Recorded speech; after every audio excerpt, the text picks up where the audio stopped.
Bezrat Hashem.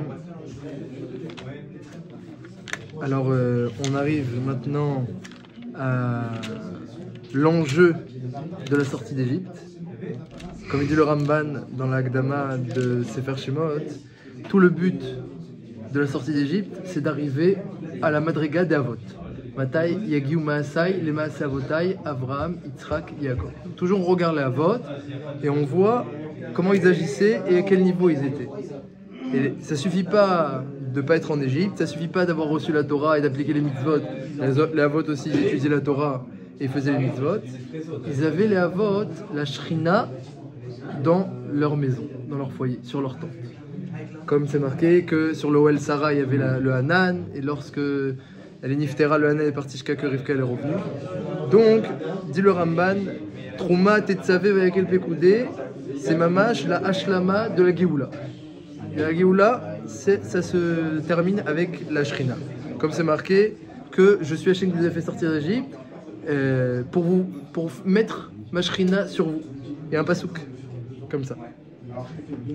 Alors comment on fait? C'est quoi la recette pour faire venir la Shrina? C'est un petit peu la paracha. Vaïdaber Hashem el Moshe les morts. Daber el Béni Israël veikrouli trouma. Prenez pour moi une terouma. Rabotai. Quand vous donnez la tzedaka, quel kavana vous avez quand vous donnez la tzedaka? Vous savez quel kavana vous avez quand vous donnez la tzedaka? C'est la kavana du nom d'Hachem. Comme ça dit le Harizal. La prouta, tu donnes une petite pièce, un shekel, une petite pièce, c'est le yud. La main, c'est le e. Le bras étendu, vav, et la main du pauvre e.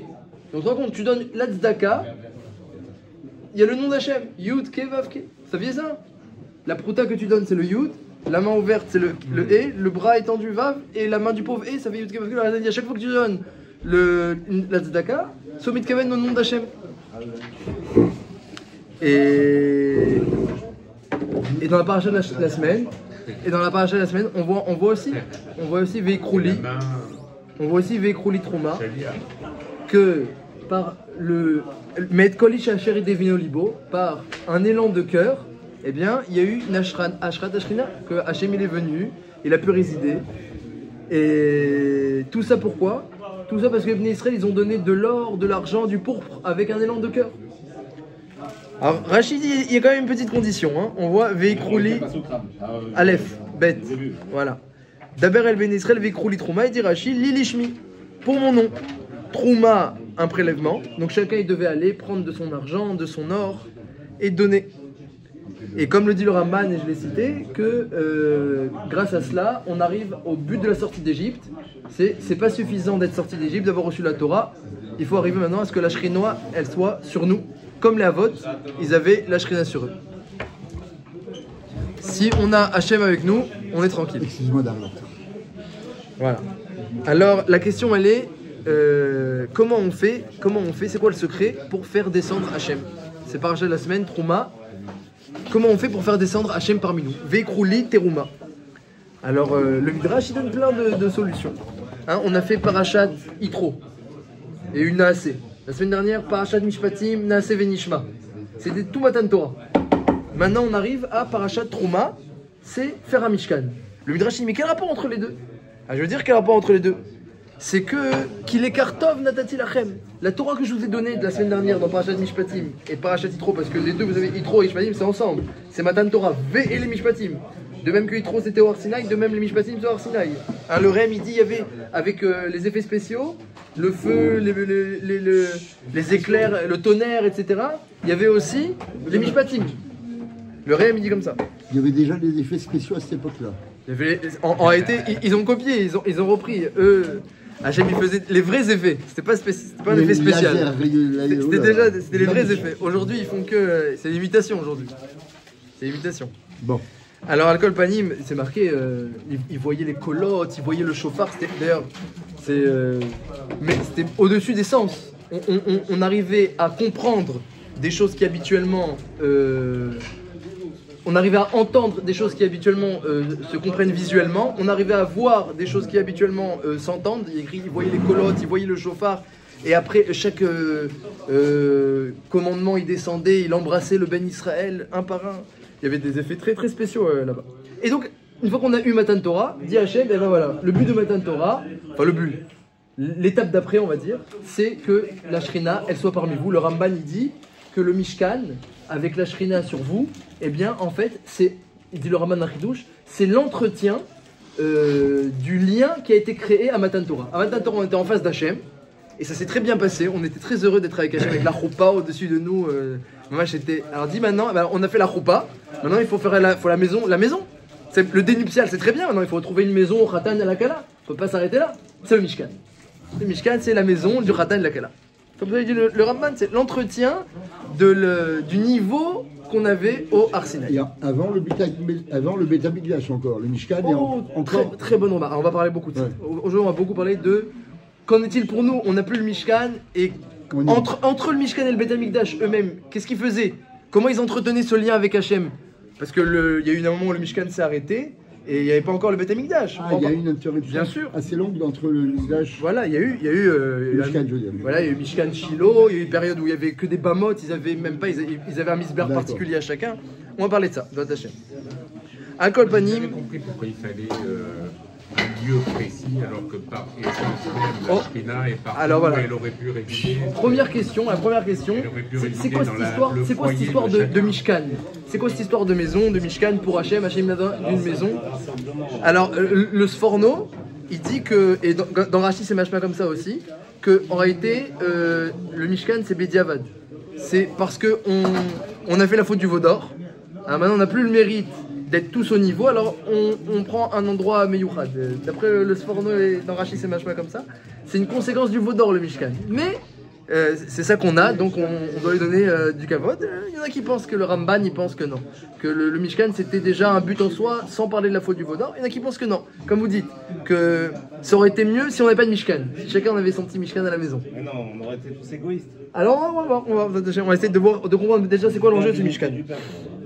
Le Midrash il dit comme ça, le Midrash il dit tu sais qu'il est kartov natasi lachem. C'est un bon mécart, c'est une bonne acquisition que vous avez faite. Comme ça dit le Midrash sur Parashat Trouma. De quoi il s'agit? Il s'agit de la semaine dernière. On a dit Naaseh Venishma la semaine dernière, fin de Mishpatim. On a reçu la Torah, c'est un très bon mécart. D'où tu sais que c'est un bon mécart?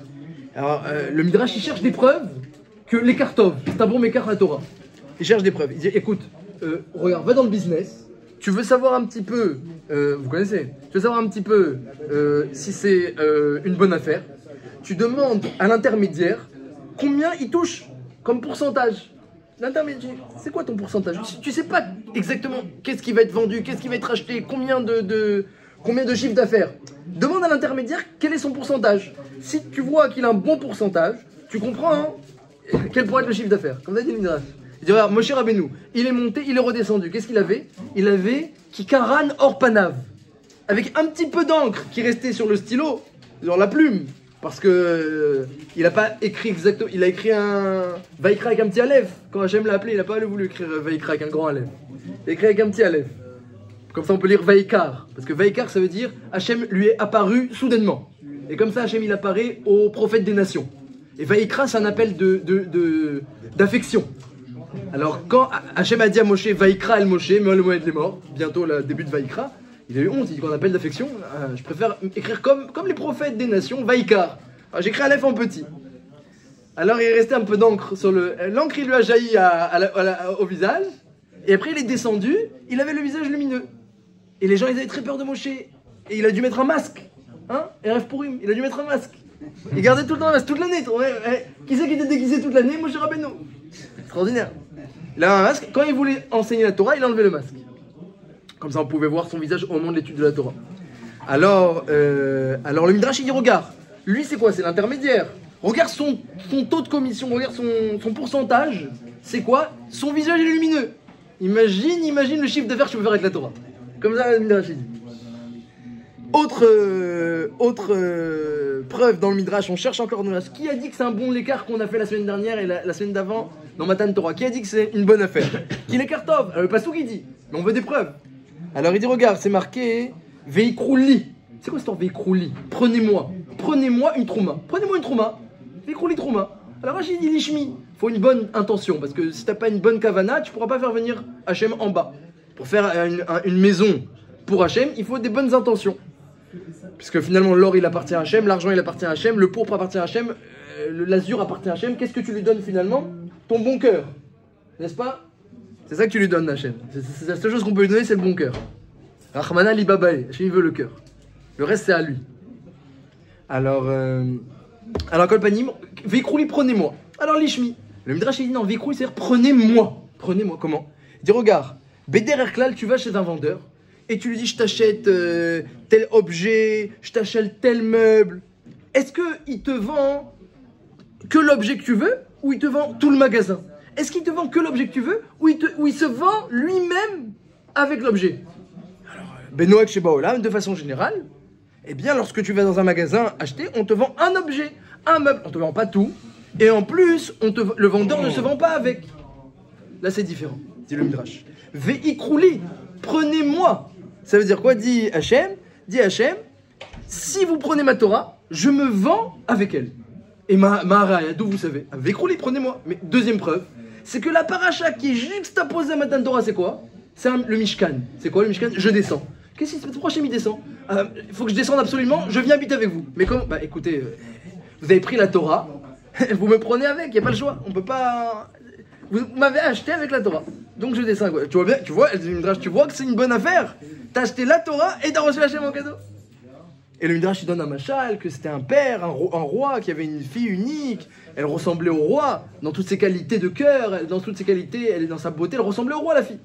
Et il a trouvé à Hachem un prince qui descendait, qui avait un époux, qui avait une généalogie extraordinaire, ce prince-là, Abraham, Yitzhak, Yaakov. Et il a dit, ah ce prince-là, il est bien pour ma fille. Après le prince, donc il se marie avec la fille, après il prend la fille, il s'en va. Le roi il dit, mais c'est ma fille unique, elle me ressemble, tu vois bien comment elle me ressemble. Tu vois les midotes, tu vois. Comment je peux me séparer d'elle? Je peux pas me séparer d'elle. Faites-moi un petit endroit, une petite pièce, une petite maison. Partout où vous allez, la maison, je reste à côté. Pareil, il a dit, vous avez pris la Torah, faites-moi Mishkan, je reste à côté. Donc je peux pas me séparer. Donc le Midrash extraordinaire, il dit quelle acquisition, quelle affaire on a fait avec la Torah, une super bonne affaire. Après le Midrash, il continue encore à ramener des preuves. Hein. Le Midrash il s'éclate, il ramène des preuves. Nous on sait que c'est une bonne affaire. Il y a des affaires où il y a de l'argent. Alors le Midrash ramène des psukim Amarot, Hachem, Kesef Zakouk, que dans la Torah il y a de l'argent. Après, mais il y a des acquisitions où il y a de l'or. Alors Mizav ou Pazrav. Midrash ramène, et il y a des endroits où il y a des affaires où tu peux acheter des carcaotes, tu peux acheter des terrains, tu peux acheter des maisons. Des psukim, comment celui qui a la Torah, il a l'or, il a l'argent, il a les sadot, il a les kramim, il a les maisons. On dirait que c'est devenu Mamash, un grand homme d'affaires. Je n'ai pas encore compris la profondeur du Midrash qui dit que quand on a la Torah, alors on est un grand businessman, on a une main dans toutes les affaires, c'est la meilleure affaire du siècle. Comme ça, le Midrash il s'allonge pour prouver que dans une acquisition extraordinaire à la Torah. Alors, ce qu'il faut comprendre, c'est ce lien entre la Torah, Matan Torah, et la venue d'Hachem en bas. Comment on fait pour faire venir Hachem en bas? Pourquoi ça implique forcément que Hachem descende en bas lorsqu'on a la Torah? Mais attention, en plus Rachid dit c'est pas sans condition. Veikrouli, il faut des bonnes intentions de cœur. Mais d'Acher et Kolishachari devenu libo. Donc on voit d'un côté, Hachem dit attention, je viens. Il y a la Torah, je viens. D'un autre côté, on voit que c'est pas si simple. Il faut l'ishmi, il faut l'ishma. Tu peux dire toi tu as fait quelque chose l'ishma pour Hachem, l'Ishem Shamaim. Et il faut un élan de cœur, et tout le monde ne peut pas donner. Le Midrash dit que il y avait des gens qui étaient psoulim, ils ne pouvaient pas donner. Celui qui n'avait pas un élan de cœur et qui n'était pas mitkaven pour Hachem, il ne pouvait pas donner. Alors, Al-Kol Panim, donc comprendre le rapport entre la venue d'Hachem et la Torah. Pourquoi lorsque il y a la Torah, il y a forcément la venue d'Hachem. Et aujourd'hui, est-ce qu'on a la Torah ou on n'a pas la Torah? Alors on va dire que oui, on a la Torah, on étudie, on vient, il y a le Shiur, etc. À côté, il y a le Kollel et tout. On a l'air d'avoir la Torah. Alors, il est où le Mishkan? Si tu me dis, c'est un peu la question de notre ami. Il y a des époques où on n'avait pas le Mishkan, des époques où aujourd'hui on n'a pas le Bet Amikdash. Et même entre le Mishkan et le Bet Amikdash. Regardez ce sipour, ce qui s'est passé. Dans la Gemara dans Makot, je ne sais pas si vous la connaissez, la Gemara d'Afioud là-bas. Les Bnei Israël avaient très envie d'avoir le Bet Amikdash. C'était à l'époque où il n'y avait plus le Mishkan, déjà, où il n'y avait que les Bamot, où le Mishkan Shiloh, c'était fin de Mishkan Shiloh. Il y avait la fin, mais après il y a eu une époque entre Mishkan Shiloh et Bet Amikdash. Fin de Mishkan Shiloh.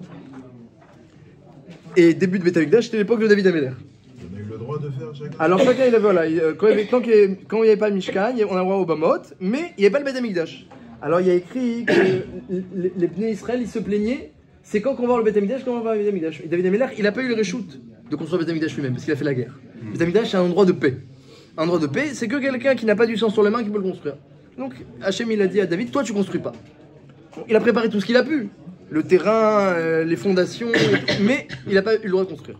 Alors les gens à l'époque de David Améler, ils disaient, Amar Besho ben Levi, Maïdirtiv Shira Maalot Lavid Samarti Beomrim Li Bet Hachem Neler. Il a dit David Améler, je suis content de monter dans la maison d'Hachem. Samarti Beomrim Li. Hein? Shira Maalot Samarti Beomrim Li. Pas je suis content. Je suis content, Omrim Li, que les gens me disent, Bet Hachem Neler, allons à la maison d'Hachem. Demande la Gemara, qu'est-ce que ça signifie ce pasouk? C'est-à-dire quoi que les gens disent à David, allons à la maison d'Hachem? Et ça veut dire quoi, la maison d'Hachem? Il n'y avait pas le Beth Amikdash à l'époque de David Améler. On comprend rien. Dit la Gemara, de quoi il s'agit? Que Amar David Améler, les Finagash Bohru. Shamati Bne Adam Shayu Omrim. J'ai entendu des gens qui disaient, Matai Yamut Zakenze. C'est quand qu'il va mourir David? C'est quand qu'il va mourir ce vieillard? C'est quand qu'il va mourir? Pourquoi? Yavo Shlomo, son fils, il pourra venir. Veivne Beita Bechira. Et enfin, avoir le Beth Amikdash. Les Bnei Israël, ils n'avaient qu'une envie d'avoir le Beth Amikdash. Ils ont raison. On voit, comme il dit le Ramban, qu'on est sorti d'Égypte pour être le peuple élu. Ensuite, on a reçu la Torah. Dernière étape, c'est le Beth Amikdash. C'est Parashat Trouma, Tetzavé, Vayakel, Pekoudé. Les 4 dernières parachutes du Sefer Shemot, c'est l'aboutissement de la sortie d'Égypte. Donc c'est le but. Alors il dit les Bnei Israël, attends, nous on n'a pas le Beth Amikdash. C'est quand qu'il va mourir? Vivement qu'il meurt, David. Qu'est-ce qu'il a dit, David Améler? Samarti. J'étais content. Beomrim Li. Que les gens disent sur moi, Beth Hachem Neler, vivement que vienne la maison d'Hachem et que toi, tu ailles retrouver tes pères. Comme ça, il était content David Améler. Qu'est-ce qu'il a répondu Hachem à David Améler? Il a dit bravo, la Nava, etc., Kol HaKavod. Il a dit quoi? Ils ont raison. Qu'est-ce qu'il a dit? Amar lo Kadosh Baruch Hu. C'est aussi un pasouk de Teilim que on lit avant Mincha. Vous le connaissez. Kitov yom bachatzerecha me alef bachartim istofef bevet elokai midur beole resha. Dans la Maser Hagidit avant Mincha, d'accord? Alors il dit quoi Hachem? Amar lo Kadosh Baruch Hu, Kitov yom bachatzerecha. Je préfère une journée dans ton chatzer, mais élève que 1000 korbanot de Shlomo. Oui, juste avant Mincha, oui, non, tous les jours. Oui, tous les jours, je dis Shabbat. Non, il dit Mincha. Non, tous les jours. Avant Mincha. Ouais, tous les jours en Mincha. Tov li yom echad, she'ata osek batorah, lefanaï, je préfère un jour où tu étudies. Bachatzer, c'est quoi le chatzer? Parce que David Améler, il avait préparé le chatzer du Beth Amikdash, donc c'était un chatzer vide, il n'y avait rien du tout. Il a dit, je préfère un jour dans ton chatzer, où il n'y a rien, il n'y a pas de... Ouais. Mais élève olot, que 1000, c'est quoi, mais élève? Que 1000 korbanot, she'atit Shlomo lakriv. Qu'il va faire quoi? Il va faire Shlomo le jour de l'inauguration du Beth Amikdash. C'est le jour où le plus de simcha et mamash avec nissim et niflaot. Il dit Hachem, je préfère une journée de Torah, shata osek batorah lefanaï, que tu tues la Torah devant moi, que 1000 korbanot de Shlomo. Et donc là, ça remet encore un peu en question. Ça remet un peu en question l'enchaînement des parachiotes. Nous, on arrive à Parashat Trouma, on a l'impression que le but ou que l'étape d'après de Matan Torah, c'est d'avoir le Beth Amikdash. Et que s'il y a la Torah, alors il y a Hachem qui vient. Ça va ensemble. Hachem dit, je vous ai donné la Torah, alors je viens aussi. Et c'est ça le but. Qu'on arrive au niveau des Havot, qui appliquaient la Torah, qui connaissaient la Torah, ils l'étudiaient, ils appliquaient. Et aussi, ils avaient la Shrina sur leur maison. Il y avait la colonne de nuit sur la maison. On doit arriver au même niveau que les Havot. Alors, idéalement, chacun dans sa maison. Mais au moins dans le Mishkan. Mais là, on voit que Hachem, il dit non, il n'y a pas de problème. À David Améler, moi, je préfère une journée sans Beth Amikdash, sans rien du tout, une journée de Torah avec toi, que 1000 korbanot de Shlomo. Ah, c'est quand même assez étonnant. Alors, comment comprendre exactement les paroles d'Hachem? Qu'est-ce qui est mieux? Est-ce que l'étude de la Torah, Parashat Yitro Mishpatim, c'est le but? Ou est-ce que Trouma Tetzavé, Vayakel Pekoudé, c'est ça le but?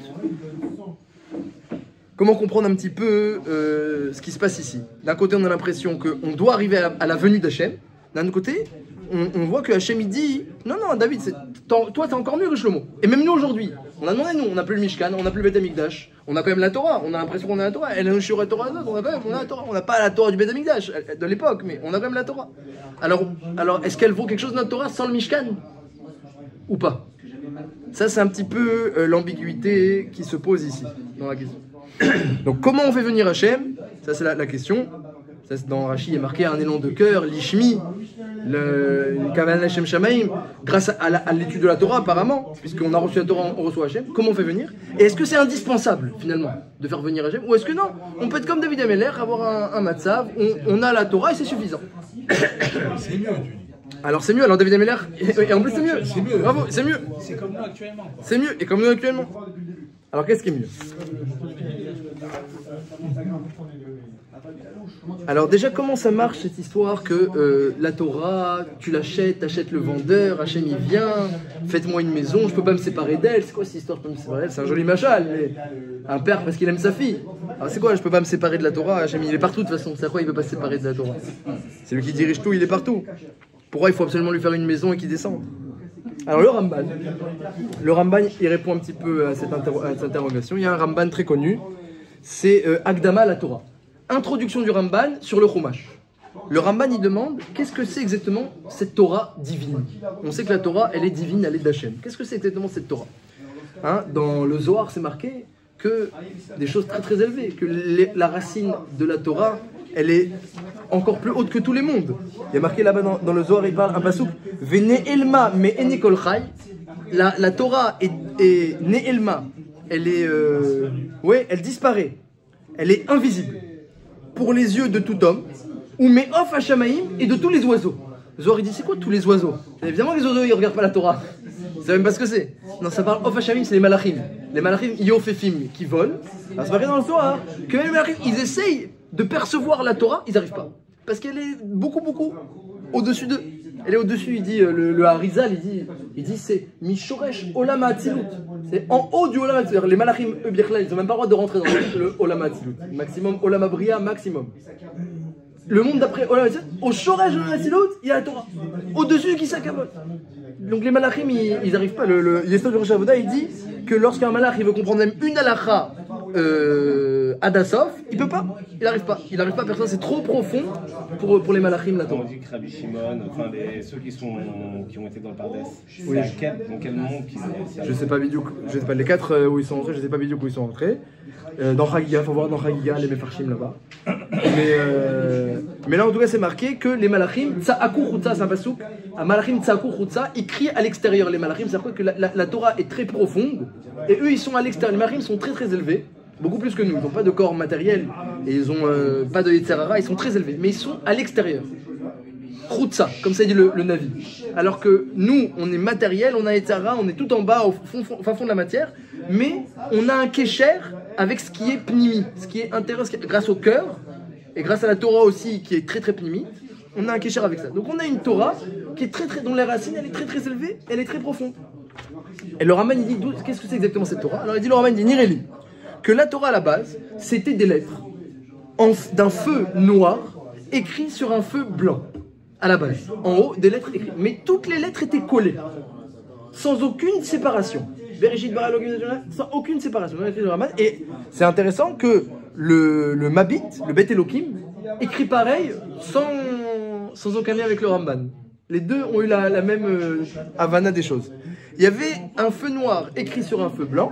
Bon, ça c'est un midrash. Et il dit que le Ramban dit que toutes les lettres étaient collées, sans aucun espace. Donc on ne pouvait pas exactement lire ce qui allait se passer.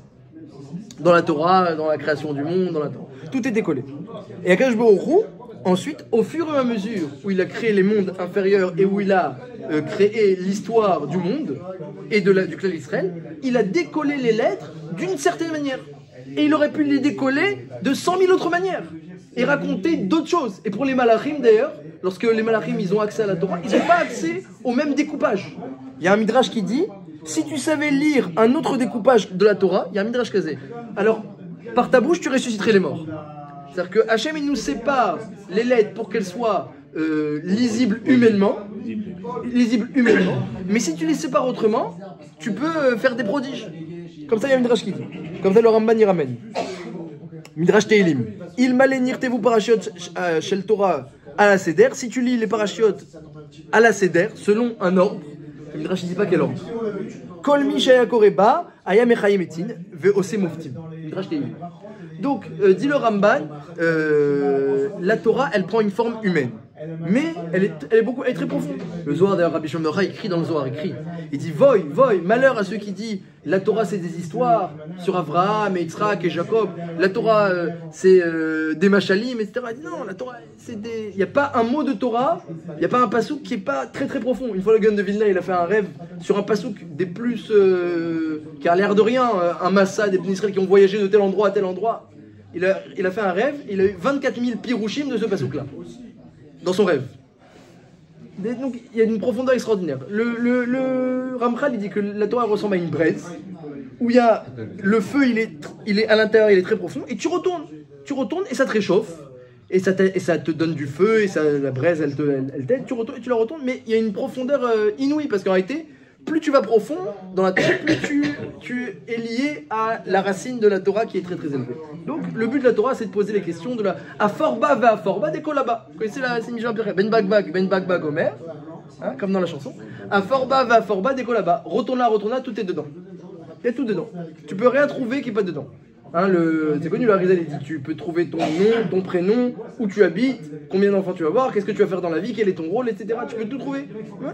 Il a même dit son pasouk à lui, le Gaon de Vilna. Vous savez où il était son pasouk, son Shoresh Neshama. Chacun en fonction de son région, on retrouve dans la Torah. À Fort Baba, c'est facile. Parce que je me Istakel Boraita Bara Alma. Lorsqu'il a créé tous les mondes, en fait, qu'est-ce qu'il a fait Hachem? Il a pris cette Torah-là qui était chez lui. Il a pris, et avec ça, il a créé les mondes. À quoi ça ressemble? Je ne sais pas si vous avez vu les machines à diapositive. Tu as une machine, tu mets une lumière, alors tu vois une lumière sur le mur. Attends, range le diapositive maintenant, puis comme tu vois une histoire, etc., et tu fais passer le diapo, ça te montre différentes scènes, etc. Tu suis pareil que je me roue, il a pris la Torah, il a pris sa lumière à lui, une lumière très spéciale, il a mis la Torah comme ça, et il a créé un monde, et un autre monde, et un autre monde, et un autre monde, jusqu'au dernier monde, et donc tout ce qui se passe en bas, c'est avec la lumière d'Hachem qui projette à travers le prisme de la Torah, toute la réalité. C'est le dernier monde, là. Voilà, c'est le plus bas, ouais. Le plus bas. Oui. Le plus bas et le plus... Il n'y en a pas un autre. C'est le plus bas, ouais. Et le plus au centre. C'est aussi le plus au centre. Tu veux dire après le nôtre? Oui, après le nôtre. Oui. Oui, il y aura la Tite Lavo. Après la oui, bien sûr. C'est la suite, c'est le même monde, mais c'est la suite de l'histoire. À Kolpanim, donc c'est une Torah qui est très très élevée, mais en même temps, c'est une Torah où il y a tout dedans et qui est très très humaine, parce qu'elle a tout créé. D'ailleurs, le Zohar il dit qu'il y a une différence entre la prière et entre l'étude. Vous savez ou pas? Pour faire tenir le monde, dit le Zohar, il n'y a pas comme l'étude. Imlo beriti yomam valayla, chukot shamim varetz lo samti. Si ce n'était beriti, mon alliance d'étudier la Torah jour et nuit, si on n'étudie pas la Torah jour et nuit, chukot shamim varetz lo samti, le ciel et la terre ne tiennent pas, dit le Pasouk. Et le Zohar il dit, le Nefesh Harim développe, que c'est bien que la Tfila, elle amène un shefa extraordinaire. Quand on prie, on amène un shefa sur soi et sur le monde entier, c'est certain. Mais c'est quoi le shefa? C'est quoi l'effet de la prière? C'est compléter les manques, se sortir des problèmes. On a un problème, quelqu'un a une souffrance, il prie Hachem pour le sortir. Mais c'est pas ça qui maintient sa personne, la ville, le monde. C'est pas le maintien du monde. C'est compléter les manques qu'il y a dans le monde. Ça, c'est la tefila. Mais le maintien, c'est l'étude. Et s'il n'y a pas d'étude, le monde, il retourne au tohu-bohu, il ne tient pas. La tefila, c'est une fois qu'on a le monde, alors comment on va faire pour compléter les problèmes, enlever les problèmes, compléter les manques? Voilà, exactement. C'est la hashlama. Tefila, c'est la hashlama. Ça remplace les shlamim. C'est la hashlama. Ça remplace les korbanot. Voilà. Alors, Al Kol Panim, et ça enlève les fautes aussi. Al Kol Panim, donc on a compris la grandeur de la Torah. Donc c'est le nom d'Hachem, c'est la lumière d'Hachem. Donc forcément, celui qui a le sroud de l'étudier, il a le sroud de faire venir Hachem. Maintenant, est-ce que c'est ça le but exactement? Est-ce que c'est ça le but? Il faut savoir quelque chose d'intéressant. Comme il nous a dit notre ami au tout début du shiur, il a dit moi je comprends pas l'intérêt du Mishkan. Quel est l'intérêt du Mishkan? Une maison pour Hachem, etc. On pourrait pas avoir... Aujourd'hui on n'a plus le Mishkan. Oui, bah oui. Il voudrait avoir le Mishkan à la maison. Il a une darga où il voudrait la darga du Sforno. On a le Mishkan à la maison, il allume les bougies, c'est la menorah, et il fait les chalot et les chamapani. Un petit misbéar dans la mirpesset. Ah bien sûr, un petit misbéar dans la mirpesset, pourquoi pas? Il faut savoir que théoriquement, c'est ça le but théoriquement. Théoriquement, c'est ça le but. Il dit le Nefesh HaChaim, en réalité, la Torah est très élevée, mais il y a quelque chose d'autre qui est aussi très élevé, c'est l'homme, la Neshama de l'homme. C'est vrai que c'est marqué Kucha Berichu Veoraita Chadu, c'est marqué la Torah et Hachem, Chadou, c'est un. C'est-à-dire qu'ils sont très très proches, Hachem et la Torah. Mais c'est marqué aussi Israël, Kutsha Berichou, Vetorah Chadou. Il y a deux Mahamar dans le Zohar. Il y a un Mahamar aussi, vous le connaissez sûrement, où il est marqué que le Klal Israël, Hachem et la Torah Chadou. C'est-à-dire que même les Neshamot d'Hachem, les Neshamot du Klal Israël, elles viennent de sous le Kisakavod, elles sont très très élevées. Dans le Zohar, c'est marqué, je ne sais pas si vous savez, que lorsqu'Hachem il a créé les mondes, il n'a pas créé les mondes n'importe comment. C'est comment Hachem il a créé les mondes? Il a créé les mondes avec des éléments qui ressemblent à l'homme. Tous les mondes qu'il a créés, il y a les oreilles, il y a le nez. Alors on n'a pas le droit de parler de forme. Il dit le Zohar, il ne parle pas de forme, mais le Zohar lui-même il emploie des machanim. Il y a des mondes. Le monde commence avec la lumière qui sort des oreilles, après la lumière qui sort du nez, la bouche. Dans les mondes en haut, ça fonctionne comme l'être humain. Et ensuite le corps. Donc les mondes les plus élevés, ils ressemblent à l'homme. Lorsque l'homme, il agit comme il faut, aussi, eh bien, il donne de la force. Tenu os Elohim, il donne la force au monde d'en haut de bien fonctionner. Donc en réalité, ce qu'il faut savoir, c'est que certes la Torah est très élevée, mais l'homme aussi, il est très élevé. Et le but, en réalité, vous voyez, la preuve, c'est que les Avot eux-mêmes, ils n'avaient même pas reçu la Torah, et pourtant ils avaient déjà la Shrina sur eux.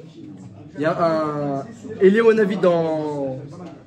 dans Tan Develiaou, il y a un enseignement d'Eliyahu dans le Perek Tet, là dans le chapitre 9, il dit Eliyahu, Meidale Shamevare, je jure sur le ciel et la terre, que si un être humain, qui soit, il dit comme ça, qui soit un homme ou une femme, un juif ou un goy, un Eved ou un Ben Chorin, il décide de penser à Hachem et de s'attacher à lui, il dit je jure sur le ciel et la terre que la Shrina, elle va venir sur lui.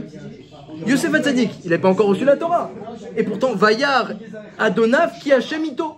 Il a vu Potiphar, que Hachem était avec lui, dit le Ramban, il a vu un Hanan de Shrina sur Yosef. Comment il avait un Hanan de Shrina Yosef? Quelqu'un qui s'attache à Hachem, il fait venir la Shrina.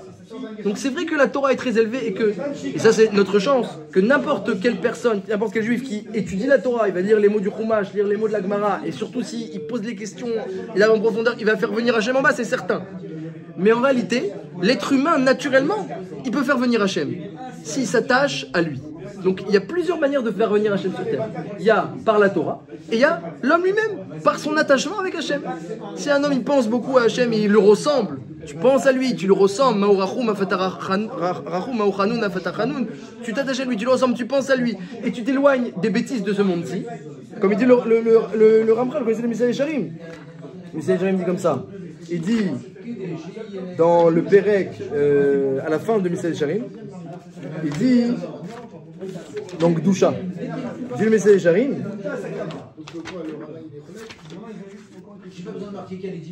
Il dit comme ça, c'est Yadoua, il dit que c'est connu, le Messiah Yesharim, c'est connu que celui qui Nivdal Venetak, qui est séparé Minachomriyut de ce monde-ci, ou Middabek Tamid, toujours il se colle à Hachem, Bechol et ou Bechol Shah, toujours il se colle à Hachem dans tout ce qu'il fait.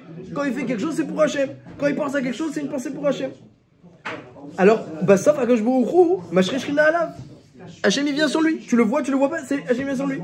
Aïchazé, il dit le Messiah Yesharim, Perek Kavav, Aïchazé, ou Atzmo Mishkan, ou Atzmo Mikdash, ou Atzmo Misber. Comme ça il dit le Messiah Yesharim. Quelqu'un qui est collé à Hachem, il devient le Mishkan. Donc quelqu'un qui étudie la Torah, la Torah est très élevée, ça fait venir Hachem, c'est la vérité. Hachem il s'est vendu avec la Torah, c'est la vérité. La Torah est très élevée, les racines sont très élevées. En plus, la Torah c'est comme une chaîne. C'est-à-dire, toi tu étudies en bas des halachot matériels, mais c'est lié comme ça. C'est chaque maillon il est attaché à un autre maillon. Et donc quand tu remues toute la chaîne, et ben la Gdusha d'Hachem elle descend sur toi grâce à l'étude de la Torah. Comme ça explique le Nefesh HaChaim. C'est très très élevé la Torah, c'est certain. Mais quelqu'un lui-même peut être très élevé par son attachement à Hachem aussi. C'est un autre moyen de faire descendre Hachem. Dit le bar dans le Shulchan Aruch, dit le bar. Le but du don de la Torah, c'est que un homme il arrive à faire les deux. À être et attaché à Hachem, et par l'étude, et par sa propre personne. Lorsqu'un homme il a une bonne intention lorsqu'il étudie la Torah, alors il va devenir lui-même un Mishkan, comme ça il dit. Le Bar il dit que lorsque tu étudies bien la Torah, tu vas devenir un Mishkan. Donc Bémet, il faut les deux. Il faut et que l'homme s'attache à Hachem, et qu'il étudie la Torah. Il dit, qu'est-ce que ça exclut? ça vient exclure ceux qui étudient la Torah pour le kavod, pour l'argent ou pour connaître la halachot du business. Ça, alors, même si la Torah elle reste quand même très élevée, elle fait des gens Hachem, mais c'est pas la bonne intention, c'est pas la bonne kavana, et que je me trouve, il n'est pas content de cette Torah-là, comme ça dit le bas. Un homme il doit étudier la Torah pour avoir Hachem avec lui. Alors, arrivons-en au point. On a dit sur David Ameller qu'Hachem lui a dit, je préfère ton étude à toi que le Mishkan de Shlomo. Comment c'est possible de comprendre une telle chose? Alors, le Sefer HaChinour Mitzvah Tzadik, et il dit un truc très intéressant. Il dit en réalité comme ça. En réalité, on a besoin d'un exemple, d'un endroit où va se concrétiser la présence d'Hachem pour que chacun puisse réaliser ensuite chez lui la même démarche. Ça veut dire, quand tu es chez toi et que tu vas faire ton repas, tu vas servir maintenant le pain, les boissons, etc. Tu fais ton repas. Est-ce que Bémet, tu as une kavana lishma? Est-ce que tu as pensé à Hachem? Tu dis la bracha tant bien que mal, mais est-ce que Bémet, c'est un repas élevé, c'est comme un misber? C'est pas certain. Comment on fait pour arriver à ce qu'à la maison ce soit kadosh comme au Beth Amikdash, Omer à Sefer HaChinour, en allant au Beth Amikdash? Tu vas au Beth Amikdash, tu dis voilà bonjour monsieur Cohen, oui, bah monsieur Cohen, moi je voudrais amener un korban. Ah bah très bien, pas de problème. Alors c'est un korban, quel korban? Bah shlamim, très bien. Alors il faut le faire lishma. Il faut être magdish le korban. On prend le korban, are ze ekdesh. Après le Cohen écrit, mais attends, tu n'as pas vu qu'il y a encore sur ta vache un sac? Bah oui, mais si c'est à ekdesh, la bête n'a pas le droit de soulever un sac, ça appartient à Hachem maintenant. Ah, ce qui est kadosh, il ne faut pas l'utiliser. D'accord. Ensuite, le Cohen, il commence à. Alors, où il fait la shrita, lui, où il demande à Israël de faire la shrita, parce que la shrita est cachère par Israël. Attention, voilà, attention. Il faut avoir 6 kavanot au moment où tu fais le korban. Rashi ramène au début de Maseret Zvarim 6 kavanot. Leshem Hachem, Leshem Shlamim, Leshem Be'alim, Leshem Ha'esh, Leshem Ha'mizbeach. S'il y a une kavana qui est ratée, le korban il n'est pas soul. Ah d'accord, donc 6 kavanot. Alors bon, Tosfot il dit que il y avait une époque où on les disait, après une takana de plus les dire pour pas se tromper, mais en tout cas il y a 6 kavanot. Alors autre chose, oui, tu penses le manger quand au korban? Ah moi là je peux pas tout de suite, je commence à le manger dans 3 jours. Comment dans 3 jours? Quoi? C'est pigoule. Déjà, ah non, si t'as fait la shrita en pensant le manger en 3 jours, c'est pigoule Raev Karet. Parce que, ah mais t'as pensé, bah oui, le korban il doit le manger en son temps. Srizi Magdi, il faut le manger tout de suite le korban. Si t'as pensé en 3 jours, Raev Karet, celui qui mange le pigoule. Pigoulou loyerat, c'est le korban il est pas sous, et gara celui qui le mange. Et si maintenant tu l'as fait avec la bonne kavana, mais tu l'as laissé, tu as tardé, alors là c'est nota. Oula! Et ça, il a entendu, ça, il a dit Iné Anoché Olarlamout, Lamazeli Berora. Je vais pas très au Beth Amikdash, je vais mourir avec cette histoire-là. Il a dit ça. Donc ça veut dire, tu arrives au Beth Amikdash, tu comprends la notion de c'est quoi Ekdesh, tu comprends la notion de c'est quoi une Kavana, tu comprends l'Ishma. Après la viande, attention, la viande, il faut la manger dans la Hazara. Quand c'était Kodesh Kodashim. Et même Kodashim Kalim, il faut la manger dans les Chomot, Ayorjem Beta Hara. Et après tu vois le misber, tu vois le feu du misber qui descend du ciel.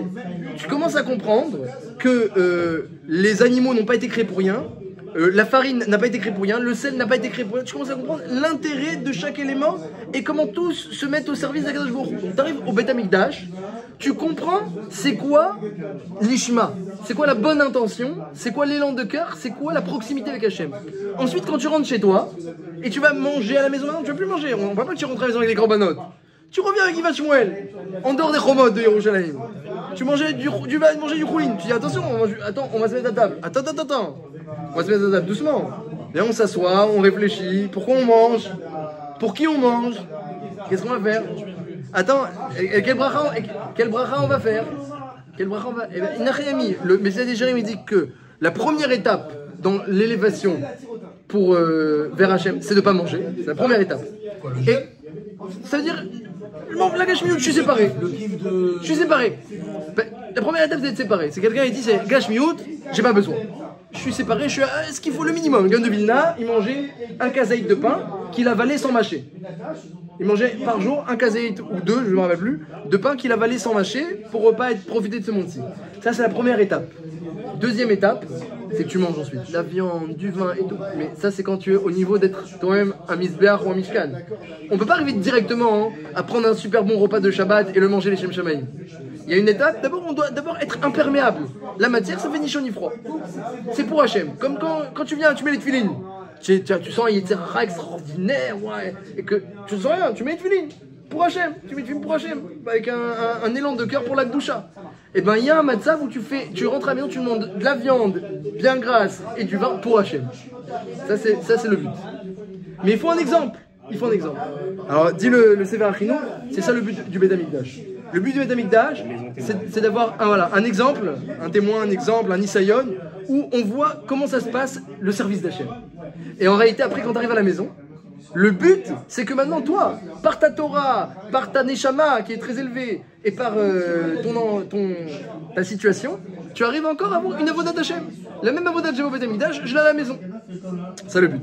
Donc c'est ce qu'il a dit à Hachem à David Ameller. Il a dit, toi, à ton niveau, David Ameller, une journée de Torah où tu étudies, il y a plus de Gdusha que les 1000 korbanot de ton fils. C'est certainement plus élevé. Mais pour les générations futures, ils ont besoin des korbanot. Ils ont raison, eux, de vouloir le Beit HaMikdash. Ils ont besoin des korbanot, du Beit HaMikdash, d'avoir ce témoin, cet exemple. Les Juifs ont besoin. Mais sache que la Gdusha de David Ameller, de ta Gdusha à toi, David Ameller, et de ta Torah, elle est plus grande que la Gdusha du Beit HaMikdash de Shlomo. Donc c'est ça qui nous reste aujourd'hui. Aujourd'hui, on n'a plus cet exemple-là. On n'a plus. Alors, qu'est-ce qui nous reste? Il nous reste l'étude de la Torah. Dans l'étude de la Torah, on va faire venir Hachem. Et puis en même temps, dans l'étude de la Torah, on va comprendre aussi. Tu vas étudier des Maseret comme Zvachim, Menachot. On peut étudier la Lachot du Beit HaMikdash. Moi, j'étudie en ce moment Maseret Menachot. Ben, ça donne un petit peu des moussagim, des concepts. Qu'est-ce que c'est la Avodat Hashem? Donc, on a un contact déjà par la Torah. Et puis à part ça, même si tu dis pas Menachot, tu dis maintenant une autre Maseret. Mais tu dis comment les lois d'Hachem, l'importance de la parole, qu'est-ce qu'Hachem il a dit. Et maintenant, si Hachem il a dit un mot, on fait 5 drachot. Et si Hachem il a dit 2 mots, on met 10 sur des rabanan autour, de peur lorsqu'on voit. Exact. Et attention, tout ça, les filles, Chormat Haemet. D'après, on cherche exactement quel est le Retzon Hachem. Qu'est-ce qu'Hachem il attend de nous dans cette situation? Où c'est Moutar et où c'est Asso. Je vais pas dire tout est Asso. Il faut trouver exactement qu'est-ce qui est Moutar, qu'est-ce qui est Asso. Elle dit, celui qui dit Moutar, il est plus grand que celui qui dit Asso. Parce qu'il a compris qu'Hachem il permet. Asso, tu peux dire tout le temps Asso. Quand tu dis Moutar, c'est encore plus grand. Donc on cherche exactement qu'est-ce qu'Hachem il attend. Par son contact à la Torah, déjà un homme il fait venir la Shrina. Par l'étude elle-même. Il fait venir, qu'il soit grand ou qu'il soit petit. Ça c'est sûr. Et si ensuite il arrive à prendre exemple, tirer des principes, tirer de là des enseignements pour qu'à la maison, il puisse continuer à avoir ce contact avec Hachem, alors là il arrive au véritable but. Le véritable but, c'est pas d'avoir la Shrina au Beit HaMidrash, c'est d'avoir la Shrina à la maison. Au Beit HaMidrash, on prend l'exemple. Fais-moi. Voilà, exactement. Et tout ça, il dit c'est un pasouk. Ve'asu li mikdash, ve'shachanti betocham. Faites-moi un mikdash, je résiderai en eux. Il n'y a pas écrit en lui, il y a écrit en eux. Donc Bekitsour, c'est vrai que la parashat Trouma, quelque part, c'est l'aboutissement de Matan Torah, mais le vrai aboutissement de tout ça, c'est comme le dit le Ramban, d'être au niveau des Avot, qui n'avaient ni la Torah, ni le Beit HaMikdash, ni rien du tout. Ils avaient que leur foyer. Et dans leur foyer, il y avait tout. Il y avait la Torah, il y avait la Shrina, il y avait la Gdusha, il y avait tout. Ça, c'est le but.